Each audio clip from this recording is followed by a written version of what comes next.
aturan-aturan adat, hukum adat itu ditulis menggunakan huruf Arab Melayu. Kan bahasa itu kan ada dua, Ya. bahasa lisan, bahasa tulisan. Nah, jadi sejak abad ke-16 ya, orang Bangka itu sudah mengenal bahasa tulisan menggunakan Arab Melayu, bukan menggunakan Latin.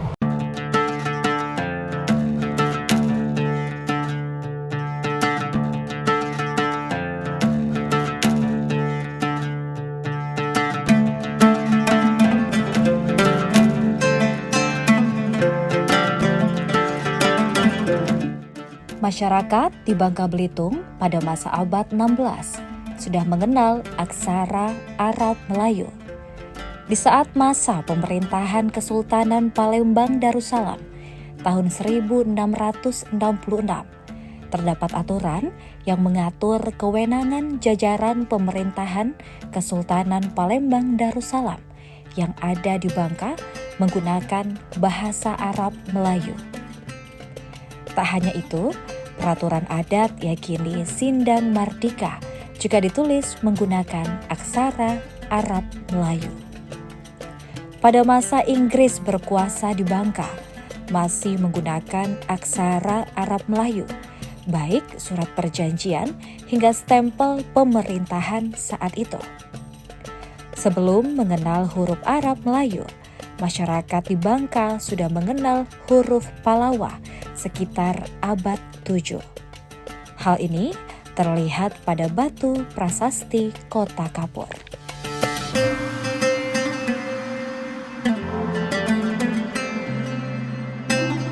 Sehat selalu. Alhamdulillah. Masih segar bugar. Segar. Saya lihat ini apa?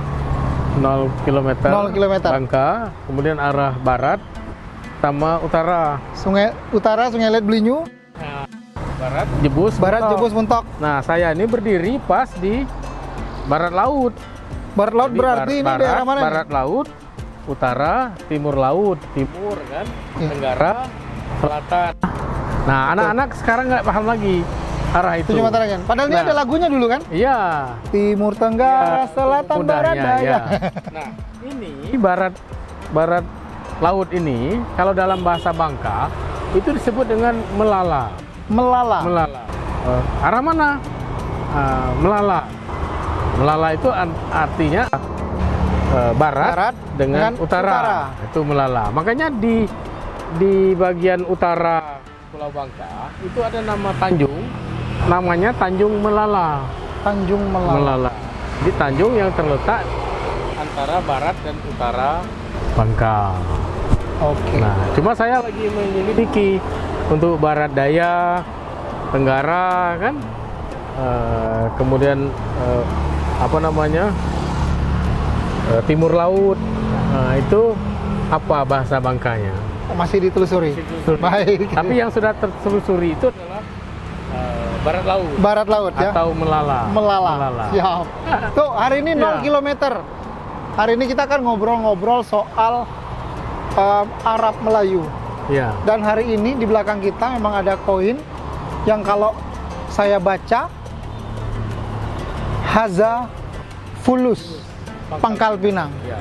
Boleh cerita tidak? Secara garis besar ini kan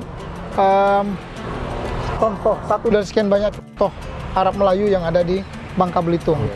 Kalau sejarahnya Arab Melayu Bangka Belitung itu seperti apa? Atau dari kapan mestinya? Kalau terkait dengan Arab Melayu, Bangka Belitung itu kan sejak tahun 1666 itu kan sudah berada di bawah pengaruh Kesultanan Palembang Darussalam. Ya. Nah, jadi sudah berada di bawah pengaruh Kesultanan Palembang Darussalam, dan aturan-aturan adat, hukum adat itu ditulis menggunakan huruf Arab Melayu.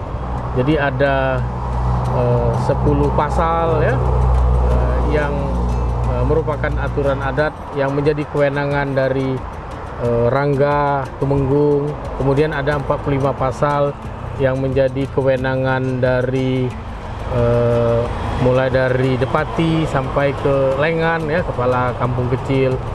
itu aturan-aturan adatnya sejak tahun 1666 itu sudah menggunakan Arab Melayu sebagai bahasa tulisannya ya, bahasa tulisan pada masyarakat Bangka. Artinya orang Bangka itu sejak 1600 itu tidak bisa kita sebutkan buta huruf.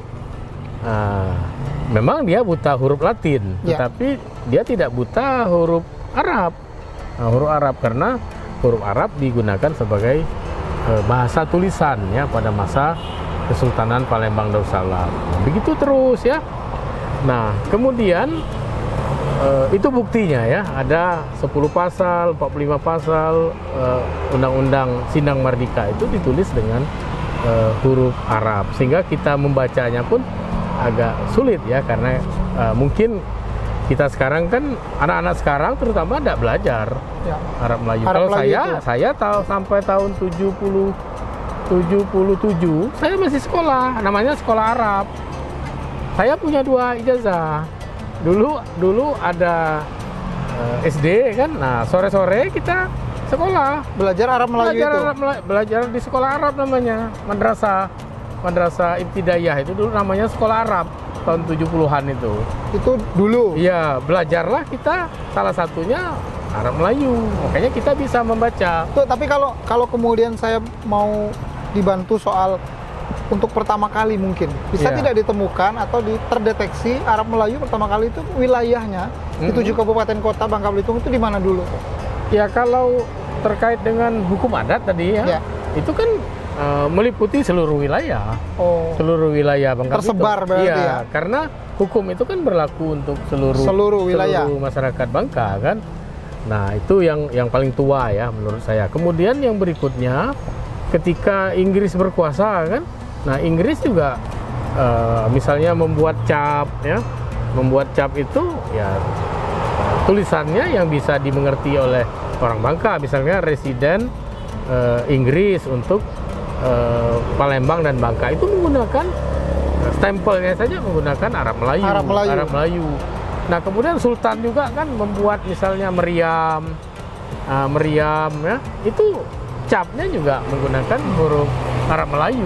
Tapi dalam catatan sejarahnya sendiri, dalam manuskrip kuno mungkin, Arab Melayu ini apakah hanya digunakan untuk ilmu pemerintahan saja, tapi apa juga di kehidupan sosial, atau justru sebagai penguat untuk syiar agama Islam?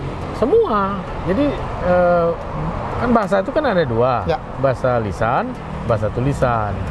Nah, jadi sejak abad ke-16 ya, orang Bangka itu sudah mengenal bahasa tulisan ya, menggunakan Arab Melayu, bukan menggunakan Latin.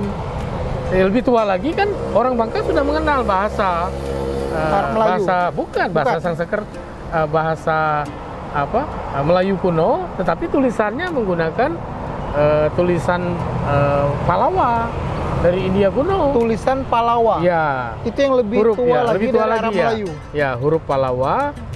Bahasanya tetap menggunakan bahasa Melayu. Nah, kalau kita ini kan huruf Arab, bahasanya Melayu, makanya disebut Arab Melayu. Nah, yang lebih tua itu abad ke-7, huruf Palawa dari India, bahasanya Melayu kuno. Seperti yang ditulis di Prasasti Kota Kapur itu, 10 baris itu adalah hurufnya huruf Palawa, bahasanya bahasa Melayu kuno. Oh, dan itu ada di kita? Ada. Di museum itu kan ada replikanya. Nah, kalau bahasa Melayu tulisan huruf Arab, ya yang paling tua itu ya di undang-undang itu, Undang-Undang Sindang Mardika, kemudian surat-surat perjanjian yang ditandatangani oleh Sultan dengan VOC itu menggunakan huruf Arab Melayu. Berarti Arab Melayu ini digunakan hampir di seluruh aspek kehidupan. Iya, aspek kehidupan, bukan hanya di pemerintahan. Bisa juga orang-orang Bangka bikin jimat. Jimat juga. Termasuk mungkin zamannya dulu, zamannya Dato untuk surat cinta juga Arab Melayu kali ya. Surat jual beli apa. Oh iya, semua masuk pakai Arab Melayu. Iya, menggunakan Arab Melayu, bukan huruf Latin seperti sekarang. Nah, malah yang menarik itu, misal saya beri contoh, tahun 1800 1853. Nah, Depati Amir itu nandatangani suratnya menggunakan huruf Arab Melayu. Huruf Arab Melayu. Misalnya dia nandatangan alif, mim, ya, ro, Amir. Itu menggunakan Arab Melayu. Nah, surat-suratnya juga kan pasti itu menggunakan Arab Melayu atasnya. Cuma kan karena karena dokumentasi itu harus dilaporkan Belanda ke Batavia, makanya dia salin dengan huruf Latin.